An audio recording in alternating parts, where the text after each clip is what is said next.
Hello and welcome to Faultlines. I'm your host Shahzad Raza. Prime Minister Shehbaz Sharif spoke to the media in London today, and he asked, in fact, advised the Taliban regime in Afghanistan to honor Doha Agreement. Taliban signed this Doha Agreement with the United States government, and in that agreement, they promised that Afghans' territory or Afghan soil would not be used by any non-state actors to spread terrorism anywhere in the world, especially in the neighboring countries. But we have seen that after Taliban took over Kabul, Pakistan experienced a new wave of terrorism. Every day, our security forces they are facing threats and the attacks from Taliban the elements and the non-state actors, the Fitna al-Khawarij and other terrorist organization they are operating from Afghanistan, and of course they are trying to divert all those attacks, but in some cases these attacks prove to be very lethal. And why? Because after the departure of international security forces from Afghanistan, their latest arms and ammunition and their equipment, the non-state actors got hold of all those latest ammunitions, and they are basically using that latest technology to target their so-called enemies, what they believe their enemies, and in our case, our security forces and our civilians. And this is the new problem this region is facing. And the Prime Minister rightly pointed out that we really cannot change our geographical location. And why we cannot do that? Of course, we are a country and we have to live with our neighbors, be that India or Afghanistan, but it is the responsibility of the neighbors to act as a responsible state. But we have seen so far neither India nor Afghanistan are behaving like a normal civilized state, and that was the message Prime Minister was relaying while he was talking to the media in London. And yesterday there was a very unfortunate incident in Iran where 8 Pakistani workers, they were assassinated, and the killers were still at large. And Pakistan formally protested with the Iranian government and demanded that whoever was involved in that heinous crime must be arrested and put behind the bars and tried according to the law of the land. These are the two topics we are going to discuss in this program, and I am being joined by Brigadier Nawaz. He's a senior defense analyst. Thank you very much, Brigadier Saab, for joining us. We are also being joined by AVM Ijaz Malik, another noted defense analyst. Sayyid Muhammad Ali, he's also with us. Thank you so much, all three of you gentlemen, for taking time for my show. Brigadier Saab, let me begin with you. Why it is so much difficult for the Taliban regime in Afghanistan to honor Doha Agreement? I mean, is it something that they really cannot do? If that was next to impossible, why they signed the agreement at the first place? You see, nothing is impossible. The point is, they themselves had agreement with American in Doha that they will not allow any terrorist organization to use their land against any neighboring countries. But they are not fulfilling. And that is what is Pakistan asking only these things. And we have told them many times repeatedly that please show your commitment, what you have done in Doha agreement. In return, we always look after them. Whatever they need, we give them wheat, we give them fertilizer, we gave them sugar, we gave them all logistic support and Afghan transit. We have never done anything which they find any difficulty. And we demand only one thing, but they are not doing it because the ideology of Afghan Talibans and Khawarijis are the same. They tacitly support them. And now it is very clear that Indian influence is over there. India is the Indian embassy over there. They are supporting them. BLA, BLF, BNA, Majid Brigade, Khawarij, and then along with this ISIS Khorasan. And 24 terrorist organizations are getting training, and it is safe haven for them in Afghanistan. And this is the report of United Nations. Then, of course, while Americans were going, they left a lot of ammunition, weapons in Afghanistan.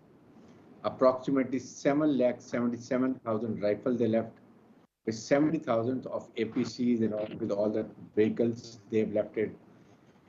And then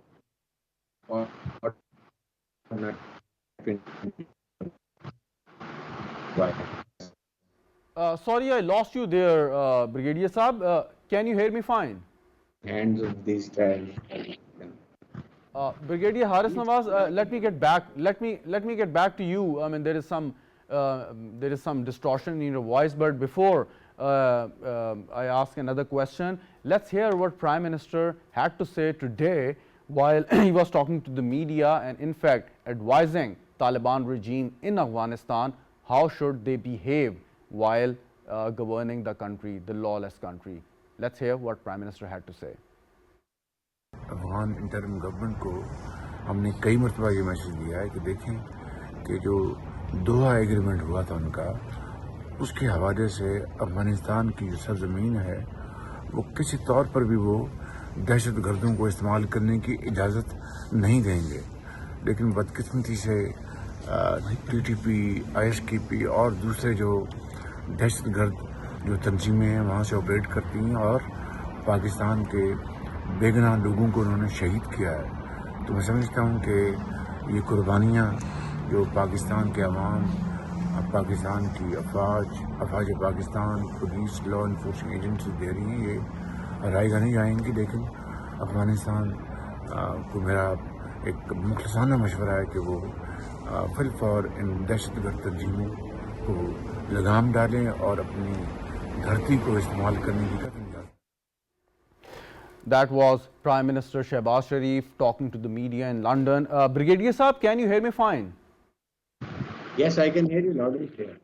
There was some problem in your voice, but you heard the Prime Minister again, and the Prime Minister was, of course, asking Taliban regime to honor Doha Agreement, and time and again Pakistan demanded that its soil should not be used against any country, particularly Pakistan. And of course, Pakistan also demanded that all those terrorists who are taking refuge in Afghanistan must be handed over to Pakistan because they are involved in so many heinous crimes against the Pakistani nation. My question, and you, as you were saying that latest equipment, and you are giving and sharing the details what kind of equipment NATO forces left over there, and now they are in possession of the non-state actors. But those arms and the equipment could be used for the benefit and the security of the people of Afghanistan. The Taliban regime could do a better use of that equipment, but instead that was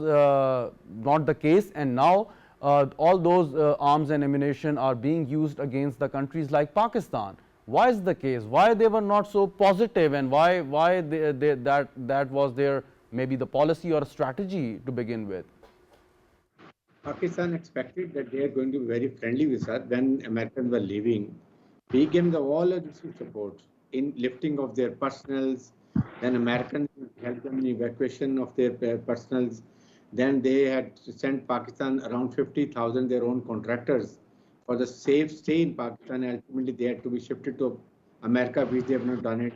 Whenever the Home Minister sent, that is the time Americans came. They said, please don't take them out, and we are making arrangement. We're going to take them to America.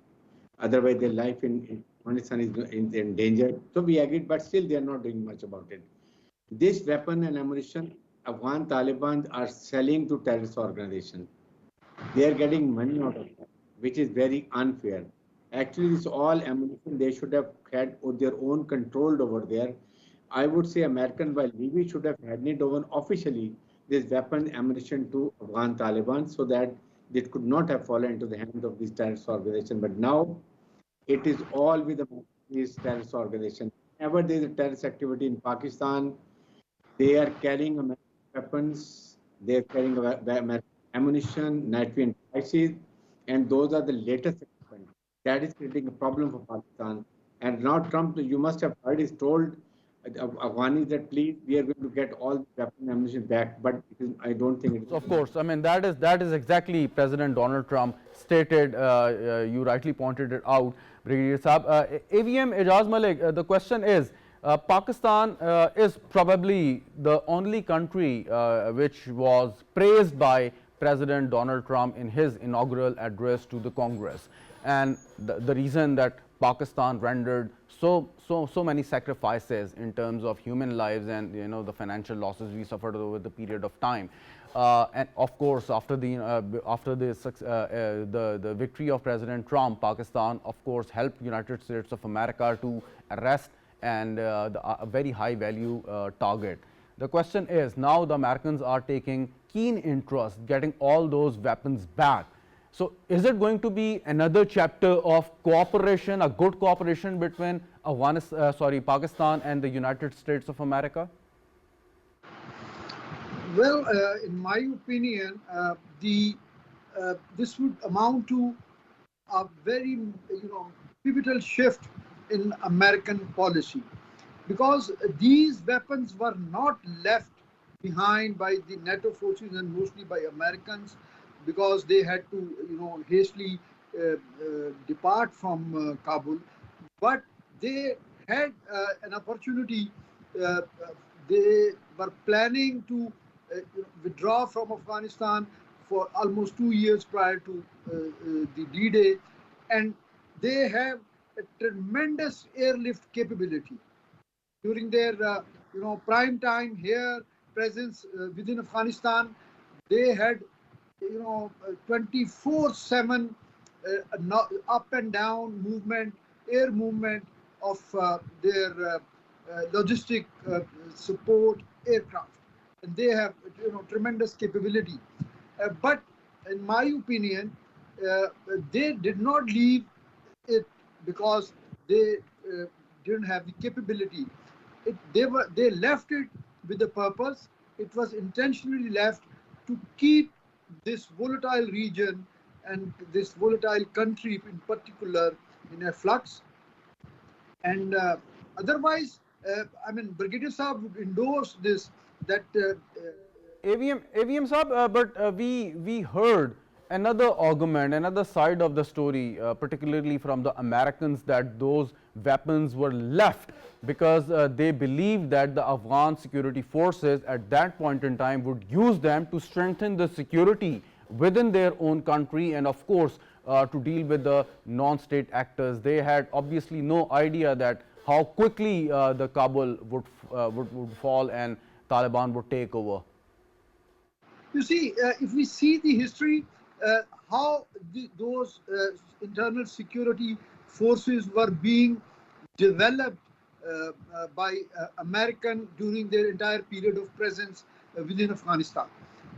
And the moment the Afghan took over, that entire structure collapsed, because that was not developed on a sustainable, structure. They were being paid, but only they were, being paid through their leaders, through their, tribal leaders, and nothing substantial, progress like a structured law enforcement or security arrangement in that country. So I think they were not that naive to think that they will just leave those arsenal there, and the follow-up regime would be able to, gainfully utilize that as an interim government. The Taliban themselves, how have they evolved, and what is their hierarchy?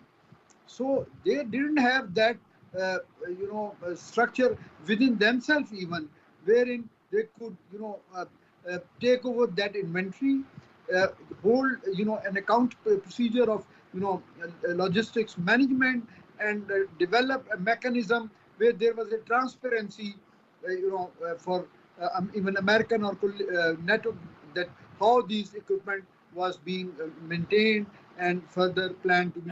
AVM Saab, point well taken. I'll get back to you on this, but let me add here Sayyid Muhammad Ali. Sayyid Muhammad Ali Saab, can you hear me? Yes, I can hear you loud and clear. Thank you. It's a simple math. 2 + 2 = 4.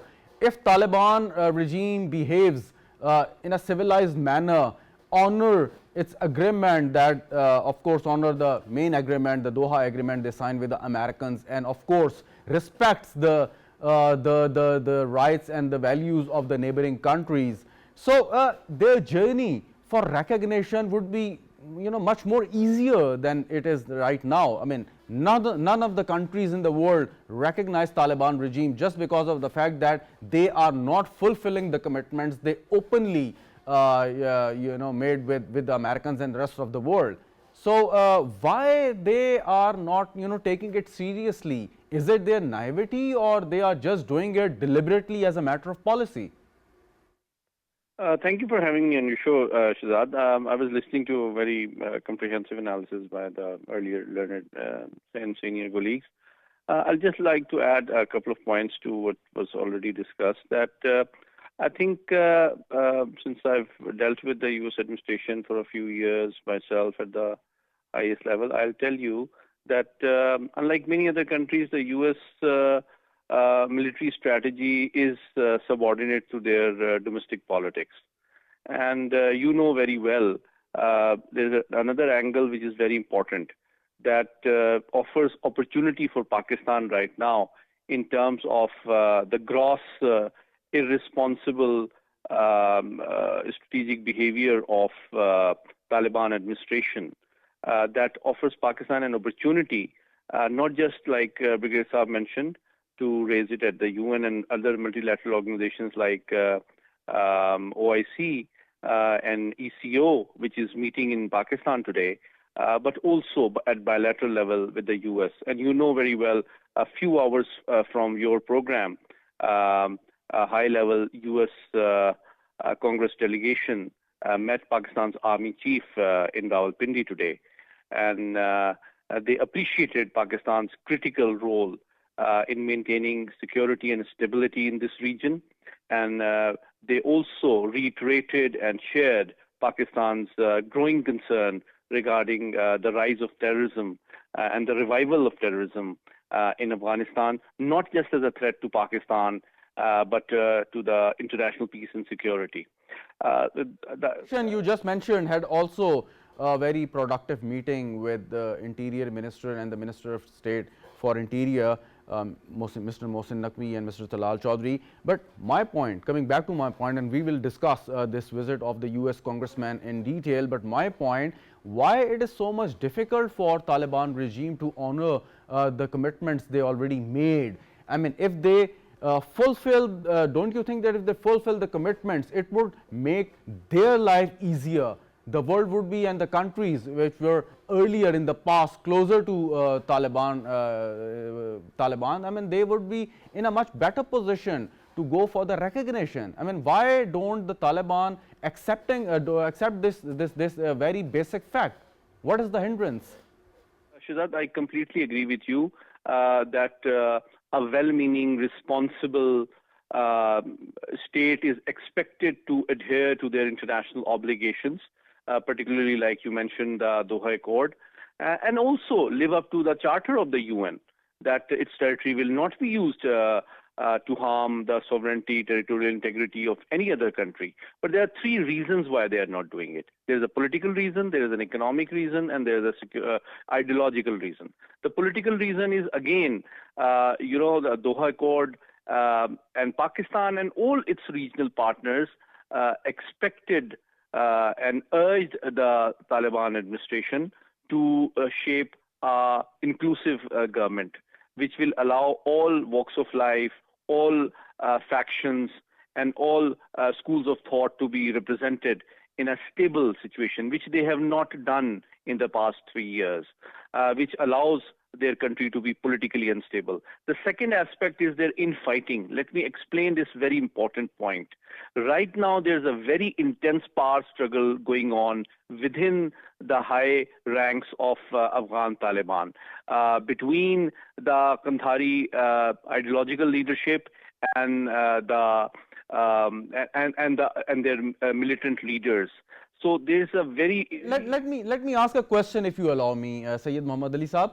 The question is that when you say that there is a financial reason, so are you saying that all those non-state actors, are they bankrolling the structure of government and the governance in Afghanistan?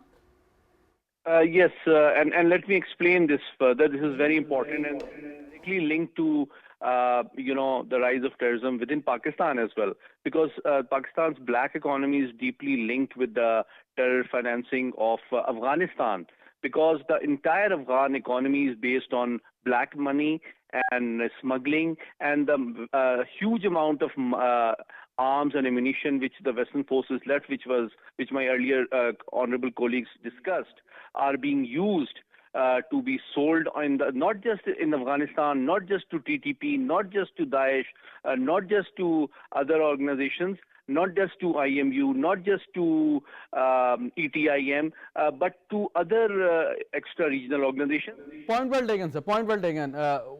But lastly, on this particular point, what do you think that which is the most important reasons among all these three? Ideological, financial, or political? I think all three are important, but ideologically, since I think some people naively assume TTP to be different from Afghan Taliban, ideologically, structurally, they are the same, and they are also they are intermarriages, and they are people, they are distant cousins who have fought the Americans for 20 years.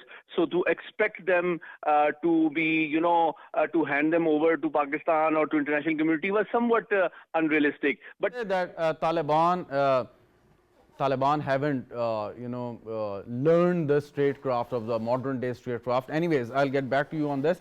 Brigadier Saab, but when we say that Pakistan has helped Taliban or the people of Afghanistan, to be specific, a lot in the past, but now we are facing the brunt of the mistakes somebody else committed.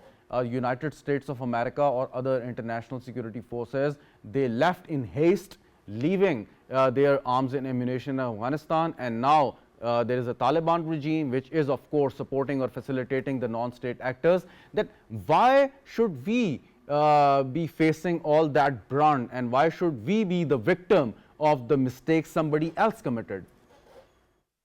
It's very clear. You see, the point is, you must understand, one, the way Mr. Muhammad Ali was saying, I do agree. There is no ethnic balanced government. There is only Pashtuns, whereas they are 44%. The remaining are Hazaras, Uzbeks, Tajiks, and so many other people. That's why northern side is not with them. And generally that are influenced by the Iran. Point is, if Afghanistan is peaceful, there is no terrorism, there is no terrorist organization, then what happens? We have a connectivity from Central Asia through peaceful Afghanistan to Balochistan, and CPEC is completed, and Pakistan start having all trade through the Central Asia, Russia, China, and it go to the whole world market of Africa and Middle East. One thing. If Afghanistan remains troublesome, means there is no connectivity. The terrorism will emanate from this side through BLA, BLF, Indian influence raw in Kabul agency, and Khawarij and ISIS, and they create problem in Balochistan the way it is happening. Then can we make CPEC? If it doesn't make CPEC, that means Gwadar port is not operationalized. We cannot have our operation means we can't have economic development. There's no trade going through it. So being a nuclear Islamic country with battle-hardened army and the best of geostrategic location, if we have economic prosperity, means we will take decisions in our national interest without any influence. This is what the world doesn't want. They want that this nuclear country should remain economically weak, remain on the mercy of IMF, World Bank, and be getting dictation from them, and we keep doing it. This is what is the plan. I think we all understand. That's why Indians are being supported, and they are doing supporting all terrorist organization in Kabul embassy with the tacit support of Afghan Taliban. Brigadier Saab, a question. If that is the case, then what's the point of engaging Pakistan into very important high-level engagements and all these important visits, as Sayyid Muhammad Ali just mentioned, and the conversation between the high-ranking Pakistani and American officials? Then, I mean, you think that all is just an eyewash? We have suffered $150 economic loss. We have suffered around 80,000, 90,000 are casualties, civilian and military, right? We are still in the garb of all terrorism. Has anybody supported us? Has Americans responsible, since they have left arms and ammunition, have they supported them militarily, military hardware, or electronic support where they used to get in coalition support fund? They're not giving us anything. We are doing it our own. with economic crunch, with economic crisis, and getting dictation from IMF World Bank. Things are very clear. I think we have two eminent speakers here. They will bear me out. The point is, we don't need any lip service. We want the practical manifestation. The American delegation, high level delegation is there. They met a chief army staff. They appreciated Pakistan effort. They appreciate Pakistan sacrifices. They say we have got political stability. But what else? The United Nations says 24 terrorist organizations are in Afghanistan and then being supported by the Afghan interim government. What else? What next? Very important point, Brigadier Saab. Let me add AVM Malik Saab here. AVM Saab, the question is, I mean, we have heard two arguments time and again in the past that one, Americans and other international forces which want this region to be volatile in future because they want to contain especially China, and they really don't want Iran to be stabilized, or they really don't want Pakistan to become prosperous and a strong country, as Brigadier Saab was just mentioning. The question is, so is this argument correct that deliberately those international forces, they left Afghanistan, they left their arms and ammunition just to make sure that this region would be volatile in the future, creating troubles for the countries like Pakistan, Iran and China? Exactly, because this argument has a lot of weightage because of the changing global environment. The China rise definitely economically, and China expanding its military muscle. Then Russia, prior to its engagement in Ukraine, Russia was a factor in this region, and it will re-emerge as a factor.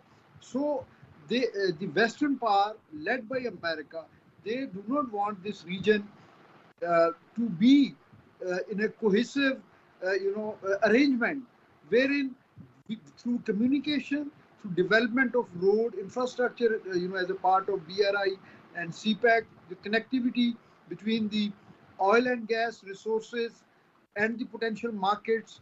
So all these things are not suitable to the American and Western interests for their economic interests.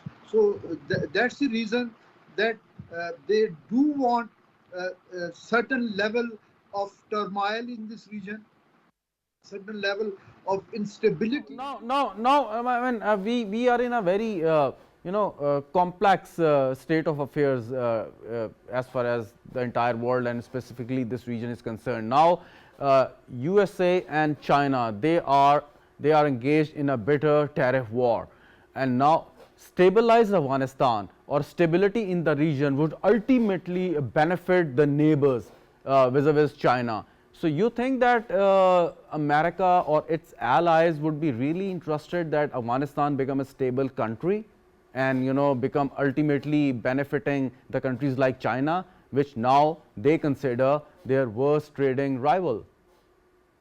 In America, there are two power centers. One is the Pentagon, and the other one being the Capitol Hill. And the government, the president who heads these two institutions or leads these two institutions, he has to maintain a balance, and they keep doing wargaming. They keep getting regular feedback from their intelligence agencies and think tanks. And your question that what is the significance of this high-level delegation? Obviously, it could be an extension to see and physically engage leadership for various options which they might contemplate in future to look after their own interest. This is not per se for any standalone benefit for the region or for Pakistan. This is to explore the options that what is the level of engagement they should expect from Pakistan, and what is the mindset of Pakistan top military and political leadership in case. Very right, very right. So very right. Sayyid Muhammad Ali Sahab, it seems that Americans are taking a renewed interest in Afghanistan these days, and especially when there was a mentioning of getting all those arms and ammunition back from Afghanistan. I don't know what is going to be their strategy, and if they are really willing to become, partners with Pakistan and having their support with Pakistan to make sure that their goals are achieved. But this future or possible cooperation or understanding between Pakistan and United States of America in Afghanistan, what are going to be the rules of engagement this time? Because in the past we have seen there were very specific objectives, targets, that how Pakistan is helping the United States of America to achieve its goals in Afghanistan, and Pakistan of course was trying to protect its people and keeping its interests supreme. But this time the situation is different. Americans have already left Afghanistan, and now they are taking taking interest in Afghanistan. Of course they are going to be needing help from Pakistan. How they are going to convince Pakistan to trust Americans this time, that they would not be repeating the same mistakes they have repeated not once but twice? Shahzad, I'll try to respond to your complex question in a structured manner. I agree with you and my honorable senior colleagues. Everything is different in this region, the world, and also in the U.S. domestic politics. So let me begin there. As I earlier mentioned, that U.S. defense and security strategies always, in its entire post-World War II history, has remained subordinate to their domestic politics. Every new U.S. administration has changed its defense policy, security strategy. And that is where we see an opportunity and a hope, because and an incentive as well. And that is because the current Trump administration views the former U.S. Biden administration's Afghan policy as a disaster, as a huge mistake for not the region, but for the world and for the U.S. interests as well. And their newly appointed Director of National Intelligence, Tulsi Gabbard, also mentioned that who has actually served as a colonel for 23 years in different regions, including Afghanistan and Middle East, has said that it was a huge disaster which cost America billions of dollars and hundreds of lives. So, and she said the rise of terrorism in Afghanistan is such a huge threat that the U.S. could consider returning to Afghanistan if it poses any grave threat to the U.S. again. And the most recent U.S. In fact, the first most important official document released by the Trump administration was the annual threat assessment of their intelligence. And it ranked beyond China and Russia, the rise of terrorism as the first and most important global threat. Is it even possible in near future that U.S. would be engaging in another sort of militarily engaging with another country like Afghanistan? Because we have seen and heard the policy of the Trump administration that they are basically withdrawing from all over the world, getting their soldiers back from all those conflict zones. So how it could be possible that if they feel that there is a threat to the American interest, and they would be sending another batch of the U.S. troops to Afghanistan? I didn't say that. So because you interrupted me, let me explain this. I'm saying the U.S. official intelligence document, which is a combination of the intelligence input of all U.S. intelligence agencies. There are 26 U.S. intelligence agencies. And Director of National Intelligence officially informs, as per legislation, the U.S. Congress that what is the threat to the U.S. and the number one item is terrorism. And in this document, on page 6, Pakistan is identified as a victim, as a target of TTP, which the U.S. intelligence says can pose a global threat and has been assisting global terrorist organizations like Al-Qaeda as well. Now, this is an opportunity. Now, your second part of the question, what will the U.S. do? Obviously, U.S. is not going to send military forces there. the US is reluctant. In fact, it is already reducing its security commitment towards East Asia and Western Europe. But it is already taking out surgical strikes and drone strikes against high-value targets around the world. It has carried out a drone strike killing a very senior leader of Daesh in Syria recently. It has carried out a very senior, another similar targeted attack in Africa. And it is very likely that if they find a target of mutual interest, there can be area of cooperation. Important point, Sayyid Muhammad Ali Saab, very important point, and let me take it to Brigadier Saab. Brigadier Saab, as Sayyid Muhammad Ali Saab just mentioned, this threat assessment report by almost 26 US intelligence agencies in which they believe that Pakistan is a victim. And you think that it's going to, it would usher a new era of cooperation between the two countries, since in the past we have seen that Pakistan was wrongly blamed by the United States of America. In fact, Pakistan suffered a lot. So you think there is going to be a realization within the Trump administration that now they must cooperate with Pakistan, not only the Pakistan being the victim, but Pakistan could be their most important ally to deal with these emerging threats of terrorism, especially from Afghanistan? I would say I would love to have this, that America realize this position and they really support us fighting terrorism, particularly coming from our Western friends in Afghanistan. But the point is, you must have heard Mr. Trump's statement that we should not have abandoned Budgram Air Base. Please read in between the lines.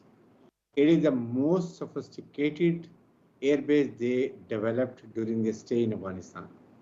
It is underground, and Air Marshal Sir will bear me out the way they have constructed it. And seeing the threat to Iran, and also containing China, and also Pakistan nuclear asset because of the Israel threat, and Americans have shown their reservations that our missile technology has certain threat to their targets in this region. So that means they might again come and sit in only Budgram Air Base. They come on the mouth of China, Iran, and Pakistan for monitoring purpose and for ultimate any intended operation if they go for Iran, one. Number two, they've already encircled Iran because they've gone in Syria. So now Iran cannot support Hamas, then Hezbollah and the Houthis. So Iran's role is restricted, and that's what now they are homing on Iran. One. So in that scenario, Pakistan is remain a target because of Israel. Pakistan has said many times to Americans that our all strategic assets are Indian specific. We have no defensive design towards Israel because nothing to do. But still inbuilt insecurity they have because being an Islamic country and only nuclear country. So we have to play our card very deliberately with a lot of thought process, and we should have already worked out strategy. Whenever we want to talk, these delegations are coming American or we go to America, we must play our cards and we have to make them realize what Pakistan's concerns are, and America should stop looking Pakistan through Indian prism. Because whatever Indians say, they agree. And now India is coming. I'm happy that you mentioned that America should not look at Pakistan through any prisms. The AVM Saab, final question. Now, when Americans and Pakistani interests are once again, they seem to be aligned as far as the Afghanistan is concerned, and Americans are worried of the fact that Afghanistan, in fact, it has already become a breeding ground of terrorism, but in future there is a possibility that it would start harming the American interest all over the world. The question is, when the two countries are getting closer, and I mean there are spoilers everywhere, particularly India. So how this time the two countries would deal with those spoilers, and especially Pakistan? Should we make Americans realize that whatever India is doing in Afghanistan or via Afghanistan against Pakistan, it's not only not only harming Pakistan but also hurting the interest of the Americans?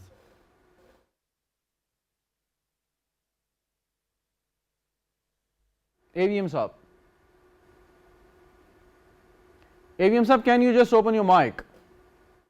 Yeah, I was saying that we need to understand that America has declared India as their strategic partner and ally in this region, and that status will continue to be there because it has certain other, attachments and ramifications.